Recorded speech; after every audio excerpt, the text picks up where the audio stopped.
The sun beat down with a vengeance, a relentless hammer on the remote valley I had called my fortress for 3 long years. My weathered hands calloused from solitude, and the hard work of self-preservation gripped the porch railing. My gaze was fixed on the impossible sight before me, 6 young women kneeling in the dirt outside my ranch. Their faces were streaked with tears and dust masks of raw despair. 3 years since I'd deliberately chosen this existence, severing every tie that bound me to the world beyond my property line. 3 years since I'd heard a human voice that wasn't my own echoing back from the canyon walls, a mocking reminder of my self-imposed silence. The nearest town was a 2-day ride through treacherous terrain, a journey few dared to make without urgent cause. No one came here by accident. Yet here they were, 6 figures in torn, dirt-stained dresses, kneeling like broken dolls against the backdrop of my endless fence line. The youngest couldn't have been more than 17, her frame fragile, almost translucent in the harsh light. The oldest, perhaps 25, carried a weariness that seemed to weigh her down more than her companions. My throat felt like sandpaper, dry and constricted. It wasn't just the desert air. It was the sudden, shocking presence of other human beings shattering the carefully constructed quiet of my life. The one with auburn hair, her green eyes holding a desperation I recognized with a sickening lurch in my gut, raised her head first. That look.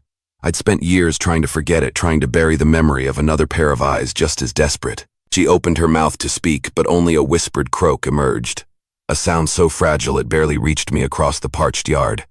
Her lips were cracked, her face hollowed with exhaustion. Whatever had brought them here, they had traveled far and they had suffered immensely. The very air around them seemed to vibrate with their pain. I felt my carefully constructed walls begin to tremble, a deep, unsettling vibration within my chest. Every instinct screamed at me to turn away, to retreat into the dark, cool sanctuary of my cabin and pretend this moment never happened.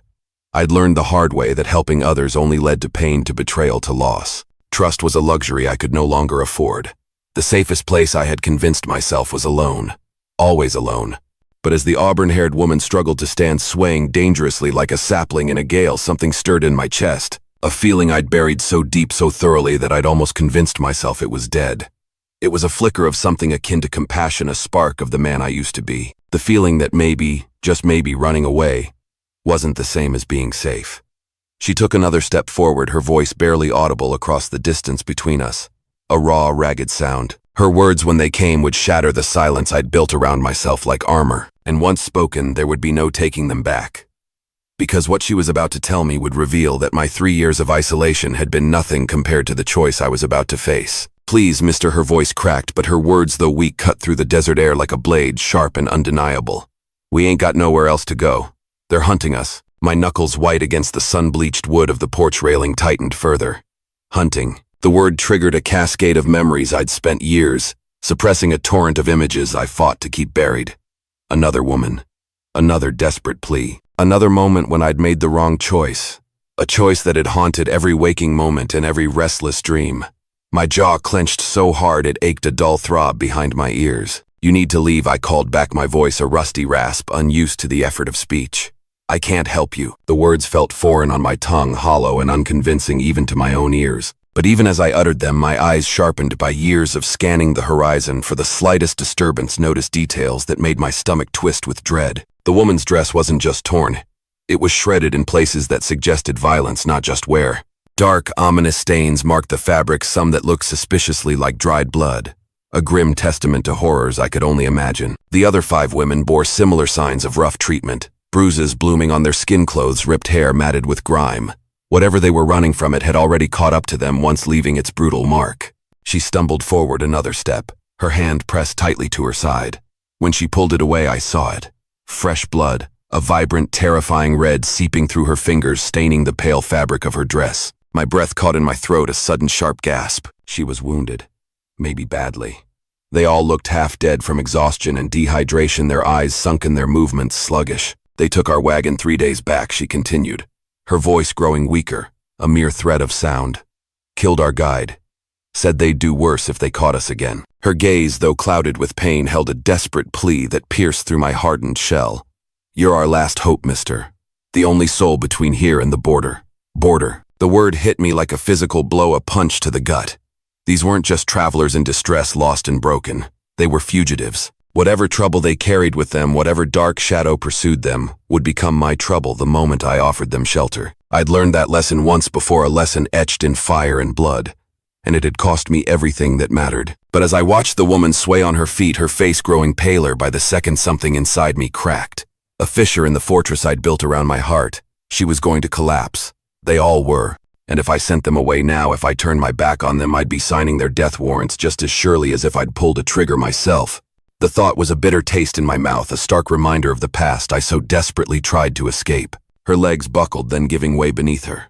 She fell to her knees in the dirt, the vibrant red of her blood now visible as a growing stain in the dust beneath her. A stark, horrifying contrast. The other women, their own weakness, momentarily forgotten in their raw desperation, rushed to her side, a huddled mass of fear and concern around their fallen leader. I found myself walking down the porch steps before my mind could catch up to my body, my feet moving with a will of their own. 3 years of isolation had taught me many things: how to hunt, how to survive, how to endure the crushing weight of loneliness. But it hadn't killed the part of me that couldn't watch another human being suffer, not when I had the power to prevent it. It was a weakness, I told myself, a dangerous flaw in my carefully constructed solitude. But as I approached the group of women, a new sound reached my ears, faint at first, then growing clearer, more ominous. Hoofbeats, distant but growing closer with terrifying speed. Multiple horses moving fast across the hard-pan desert floor. Someone was coming, and they were riding hard. The auburn-haired woman Anya heard it too. Terror, stark and unbridled, flashed across her face as she grabbed my arm with blood-slicked fingers. Her grip, though weak, was surprisingly strong, a desperate anchor. "They found us," she whispered, her voice choked with despair. "Dear God, they found us." I looked toward the horizon, where a cloud of dust, like a gathering storm, was rising in the distance. Whoever was coming would be here within the hour, perhaps sooner. And when they arrived, they'd find 6 women who were clearly running from something, and 1 man who was about to discover that some choices once made can never be undone. My mind raced a whirlwind of calculations and desperate options. The approaching riders would reach my ranch in less than an hour. 6 wounded women, half-starved and bleeding, couldn't outrun mounted men, especially not in their current condition. But helping them meant destroying the sanctuary I'd built from 3 years of careful isolation, shattering the peace I'd fought so hard to achieve. It meant inviting the very danger I had fled. "Get them inside," I heard myself say the words, feeling foreign on my tongue, rough and unpracticed. Anya, who had weakly introduced herself as Clara earlier, now Anya, tried to protest. "We won't bring trouble to your door, mister. We can hide in the rocks." "You'll die in the rocks," I replied bluntly, my voice devoid of emotion, a shield against the rising tide of panic. I was already moving my survival instincts, overriding 3 years of self-imposed hermitage. "And those riders will find your bodies come morning. Then they'll know someone helped you."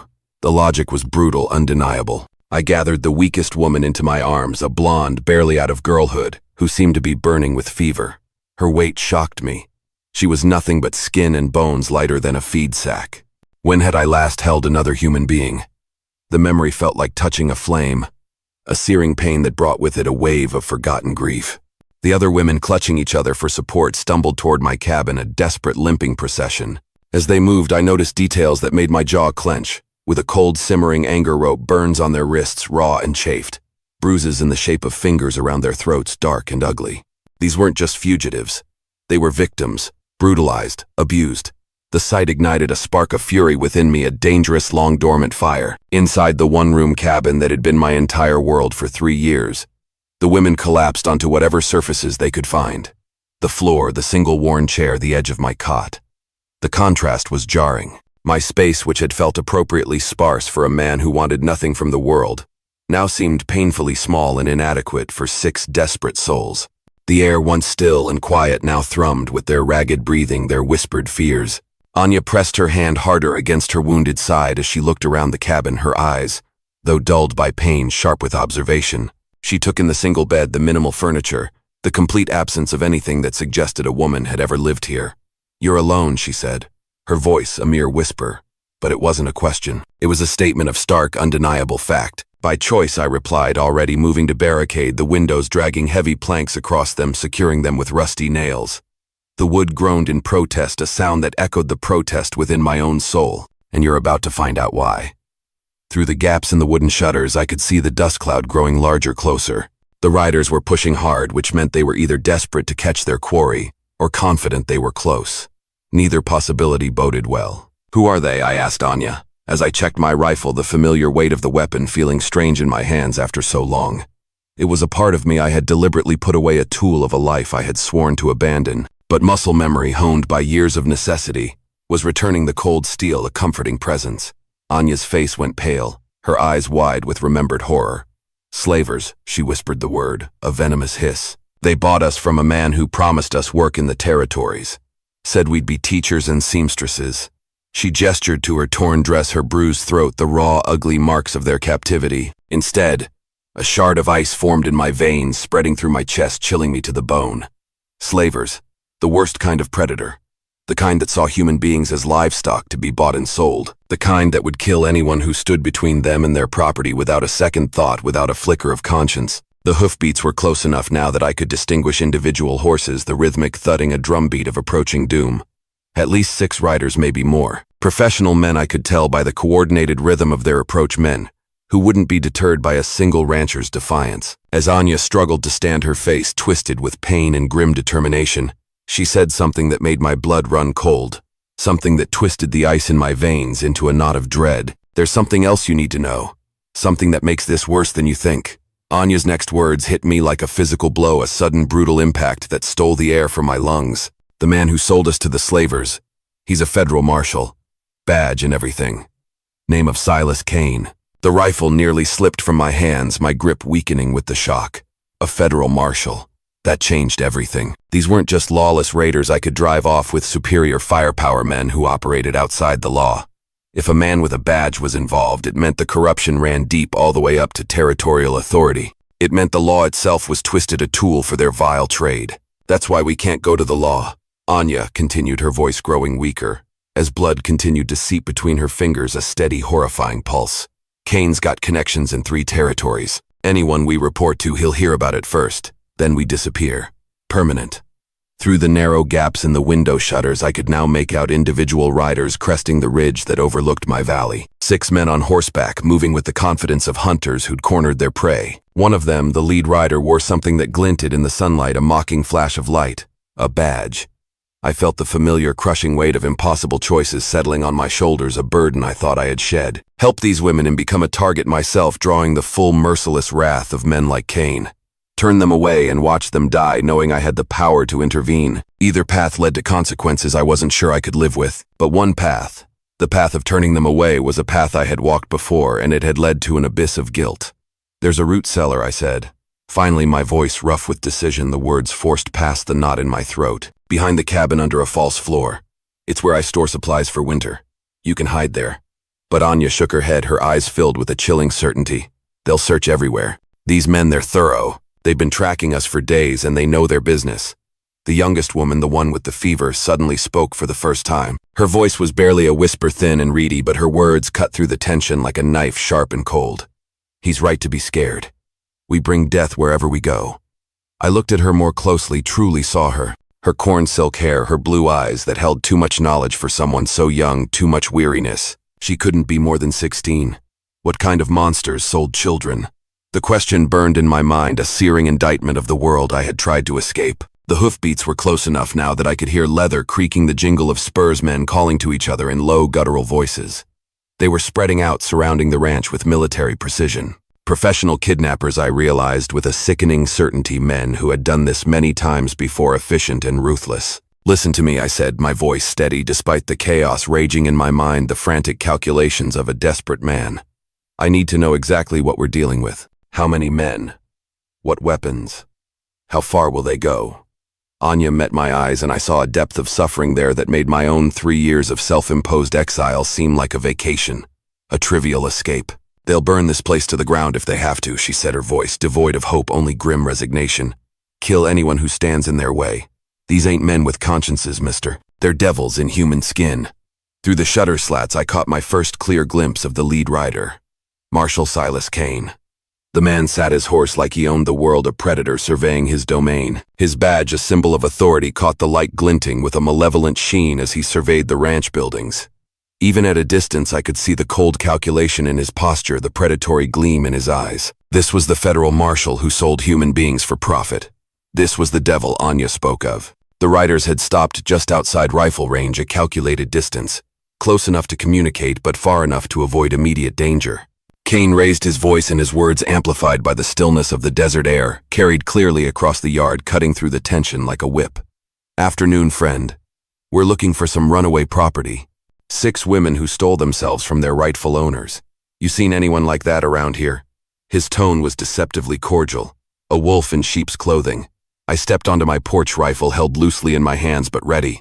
The afternoon sun cast long, distorted shadows across the yard as I faced down 6 mounted men who radiated menace like heat from a forge. Kane sat his horse in the center, his badge gleaming against a black vest that had seen too much blood, too much violence. "Haven't seen anybody," I called back, my voice carrying the flat, uninflected tone of a man accustomed to solitude, a voice that rarely needed to project. "Don't get many visitors out here." Kane's smile was cold as winter stone, a thin, cruel slash across his face. "That's so. Mind if we take a look around? Sometimes folks hide in places they think nobody will find them." His eyes, sharp and intelligent, swept over my property, missing nothing. Behind me, inside the cabin, I could hear the faint, muffled sounds of the women trying to control their breathing, their terrified gasps. Anya had grown silent, probably unconscious from blood loss. The youngest, Alara, was still burning with fever, her small body trembling. None of them were in any condition to run, even if there was somewhere to go. We were trapped. "This is private property," I replied, my voice firm, a desperate attempt to assert control. "And I don't recall inviting you to search it." One of Kane's men, a scarred brute with dead, vacant eyes, spat tobacco juice into the dust. "Federal authority trumps private property, hermit. You got something to hide, or you just naturally unfriendly." His voice was gravelly, laced with menace. I felt sweat beading on my forehead despite the desert heat. A cold clamminess that had nothing to do with the temperature. These men weren't here to negotiate. They'd already decided I was hiding something. The only question was how far they'd go to prove it, how much blood they were willing to spill. "Funny thing about hermits," Kane said, dismounting with fluid, predatory grace, his movements economical and dangerous. "They usually choose isolation because they got secrets." "What's your secret, friend?" The marshal took a step closer, his hand resting casually on his pistol grip, a silent, deadly threat. "See, we've been tracking those women for 3 days. Lost their trail about a mile from here, right where the hard ground starts. Now I'm thinking a smart man might have helped them cover their tracks. Question is, why would he do that? I could feel the moment balanced on a knife's edge, precarious and razor sharp. Behind me, one of the women made a soft whimper of pain, a small, involuntary sound. It was barely audible, a mere breath of a sound, but in the vast, oppressive desert silence, it might as well have been a scream. Kane's head tilted slightly like a wolf catching a scent, his eyes narrowing. "What was that wind?" I said quickly, my voice a little too loud, a little too strained. "Loose board in the roof." But Kane was already moving, drawing his weapon with practiced smoothness, the metallic click echoing in the stillness. "Boys," he snarled, his voice losing its false cordiality, becoming hard and vicious. "I think our hermit friend's been keeping secrets. Why don't we have us a proper look inside?" The other 5 men dismounted in unison, their movements coordinated and efficient. These weren't random thugs. They were professionals, a well-oiled machine of violence, men who'd done this many times before. I realized with cold certainty that talking my way out was no longer an option. The time for words was over. As Kane stepped onto the porch, his boots creaking against the weathered wood, he spoke in a voice that promised violence, a low, guttural growl that chilled me to the bone. "Here's what's going to happen. You're going to step aside and we're going to collect our property. Anyone who interferes gets buried in the desert where nobody will ever find them." He paused, his eyes drilling into mine, a silent challenge. If you're enjoying the story, subscribe to the channel. But as Kane reached for the cabin door, his hand outstretched, a dark shadow falling over the threshold, I made a choice that would change everything. The choice that had been building since the moment I'd seen 6 desperate women kneeling in my yard, since the first desperate plea had cracked through my silence. I raised my rifle in one smooth, fluid motion, the barrel coming to rest inches from Kane's chest. The marshal froze his hand, still reaching for the door, handle his eyes widening with surprise, then calculation. Then a flicker of something that looked like respect. "I said," I repeated, my voice deadly calm, each word deliberate, heavy, with conviction, "this is private property." And I meant it. For a heartbeat, the world held its breath. 6 guns were suddenly trained on me from the yard below, a deadly array of barrels glinting in the sun. But my rifle never wavered from Kane's heart. The marshal's face cycled through emotions, surprise, anger, and finally a cold, dangerous respect. He saw something in my eyes, something he hadn't expected. "You're making a mistake, friend," Kane said softly, his voice a low, dangerous purr. "A big one. Those women belong to us, bought and paid for. You're interfering with legal commerce." "Legal?" My laugh was bitter, dry as alkali dust, a harsh grating sound. "Slavery's been illegal for years, Marshal. Even out here in the territories, Kane's smile returned thin and predatory, a wolf's grin. These ain't slaves, hermit. They're indentured servants. Signed contracts and everything. They owe debts that need paying and we're here to collect. His eyes flickered to the cabin door, a silent challenge. Inside the cabin, I heard Anya's voice, weak but fierce, fueled by a desperate fury. Lies. We never signed nothing. He drugged us, took us from a church social in Kansas. Kane's face darkened at being overheard, his composure cracking for a moment. Sounds like you got some stolen property in there, friend. Property that's causing you to make poor choices. The standoff stretched like a wire pulled too tight, humming with unspoken threats, vibrating with raw tension. I knew the mathematics of my situation: 7 armed men against 1, with 6 wounded women trapped in the crossfire. Even if I killed Kane, the others would cut me down before I could work the rifle's lever. It was a suicide mission. But sometimes mathematics didn't matter. Sometimes a man had to make a stand regardless of the odds, regardless of the cost. Here's what's going to happen, I said, my voice carrying the authority of absolute conviction, a quiet certainty that defied the impossible odds. You're going to get back on your horses and ride away. You're going to forget you ever saw this place or these women, and you're going to find yourself a new line of work. Kane's scarred lieutenant shifted in his saddle, his gun hand twitching, eager for the kill. Boss, just give the word. We can drop him and be done with it. But Kane held up a hand, his eyes never leaving my face. Something had shifted in the marshal's expression. He was seeing something he hadn't expected. A man who'd already made peace with dying, a man with nothing left to lose.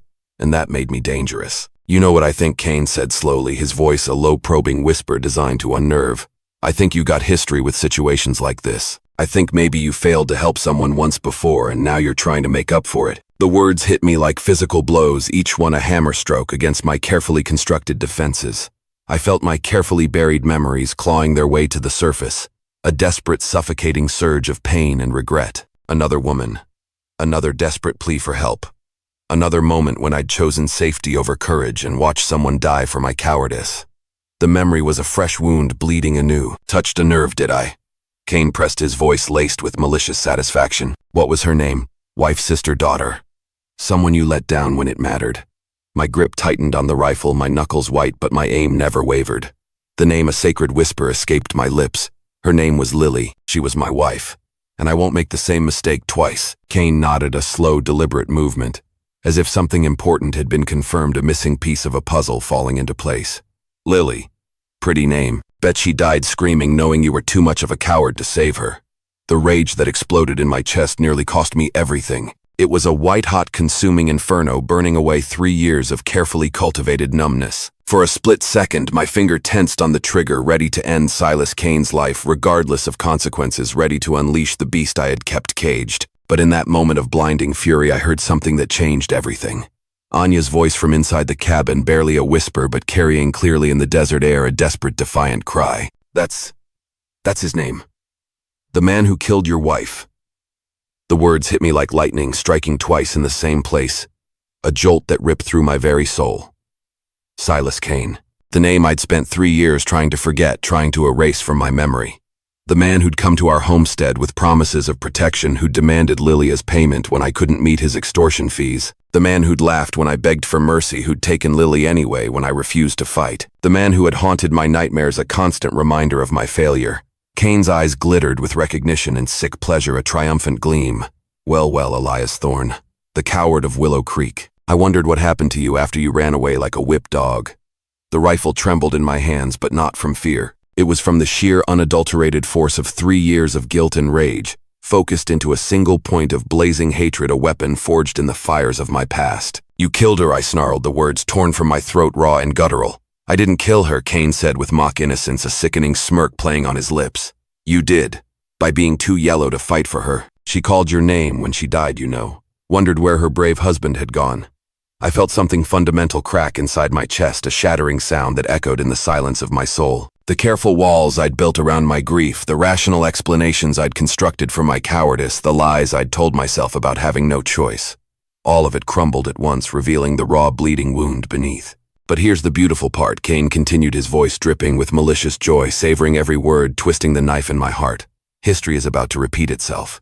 Except this time, instead of 1 woman, you got 6. And you're going to watch me take every single one of them just like before. Behind me, Anya's voice grew stronger, fueled by desperate fury, a defiant roar that cut through Kane's poisonous words. He's lying, Elias. About your wife calling for you, Lily Thorne died fighting. I know because I was there. I was one of the women he took before her. The revelation hit me like a physical blow, a stunning impact that turned my head slightly, though I never took my eyes completely off Kane. What Lily Thorne? Anya continued, her voice gaining strength despite her wounds, her words ringing with the weight of witnessed truth. Blonde hair, blue eyes. Scar on her left hand from a cooking accident. She fought like a wildcat when they took her. Broke one man's nose, nearly took another's eye. And when she died, she wasn't calling for you. She was cursing Kane's name. Kane's confident smile faltered for the first time, a flicker of surprise, then anger crossing his face. Shut your mouth, woman, he bellowed, his voice losing its composure. But Anya pressed on, relentless, her words carrying the undeniable weight of truth of a shared horror. She told me about you in the wagon, said you weren't a coward, said you'd promised to come for her and she believed you would. She died believing you'd come. I felt the world tilt on its axis, spinning wildly, disorienting me. For 3 years I'd carried the crushing weight of cowardice, the certainty that I'd failed. The woman I loved, that her last thoughts were of my abandonment. But if Anya was telling the truth, I searched for weeks, I whispered the words torn from my throat, raw and ragged. Followed every trail, checked every town. But you were already gone. Kane recovered his composure, but something had changed in his posture. He was no longer playing with a broken man. He was facing someone dangerous, someone who had just found a reason to fight. Touching reunion, he sneered, a forced bravado in his voice. But it changes nothing. You still lost her and you're about to lose again. The marshal's hand moved toward his gun, a quick, practiced motion. But I was already squeezing the trigger. The rifle's roar split the desert silence like thunder, a deafening explosion that shattered the oppressive stillness. Wade Garrett, no Silas Kane, flew backward off the porch, his chest blossoming red, a grotesque flower of blood against his black vest. He hit the ground with a sickening thud, a lifeless heap in the dust. Chaos erupted in the ranch yard as Kane's 5 men opened fire simultaneously, a barrage of bullets splintering the porch railing and shattering the cabin windows. I dove behind a water trough, working my rifle's lever with practice speed, reloading, aiming, firing. The man who'd spent 3 years running from violence had remembered how to fight. The beast was unleashed, but the odds were impossible. 5 professional killers against 1 rancher with 6 wounded women trapped in the crossfire. I knew I had maybe 30 seconds before they overwhelmed my position, before they breached my defenses and brought the horror inside. Then Anya appeared in the cabin doorway, clutching a shotgun she'd found inside, a weapon I'd forgotten I even owned. Blood stained her dress, a stark contrast to her pale skin, but her hands were steady, her eyes blazing with a fierce, desperate resolve. She fired both barrels into the nearest rider, the deafening blast echoing through the yard. The man tumbled from his horse, screaming, a broken puppet falling to the ground. The root cellar, she shouted over the gunfire, her voice surprisingly strong, cutting through the din. There's more weapons down there. And then the impossible. The other women emerged from the cabin like avenging angels, each carrying rifles or pistols from my hidden arsenal, weapons I'd kept stored away, forgotten. They were wounded, exhausted, barely able to stand, but they'd found something worth fighting for, their freedom. And the first man in years who'd been willing to die for it. Alara, the fever-sick girl, held a small pistol, her hands trembling but her eyes resolute. The gunfight that followed was brief but brutal. Caught between crossfire from the cabin and the porch, Kane's remaining men broke and ran, their bravado shattered. 2 more fell before they reached their horses, their bodies crumpling in the dust. The survivors rode hard for the horizon, a cloud of dust marking their desperate retreat, leaving their dead behind. In the sudden ringing silence that followed, broken only by the ragged breathing of the women and the distant thud of retreating hooves, I found myself kneeling beside Silas Kane's body. The man who'd haunted my nightmares for 3 years, the architect of my despair, was finally dead. But the victory felt hollow. Lily was still gone. The years of self-imposed exile, the pain, the guilt, none of it could be undone. Anya knelt beside me, her own wounds forgotten, her gaze soft, compassionate. She'd be proud of you, she said quietly, her voice a balm to my raw soul. Lily, she'd be proud you finally fought back. I looked up at the 6 women who'd changed everything, who had, by their sheer refusal to accept defeat, forced me to confront my past and reclaim a piece of myself I thought was lost forever. Anya bleeding but unbowed, her green eyes filled with a quiet strength. Alara, the fever-sick girl, now standing tall, her blue eyes clear, a nascent fire in their depths. 4 others whose names I didn't even know yet, but who'd stood with me when it mattered, who had fought for their lives, and in doing so had helped me reclaim mine. What will you do now? I asked Anya, the question hanging in the air, a bridge to an uncertain future. She smiled for the first time since I'd met her, a small, weary but hopeful curve of her lips. We talked about it while you were playing hero. There's a town 2 territories north that needs teachers. Good folks who won't ask too many questions about where we came from. Her gaze met mine, a silent invitation.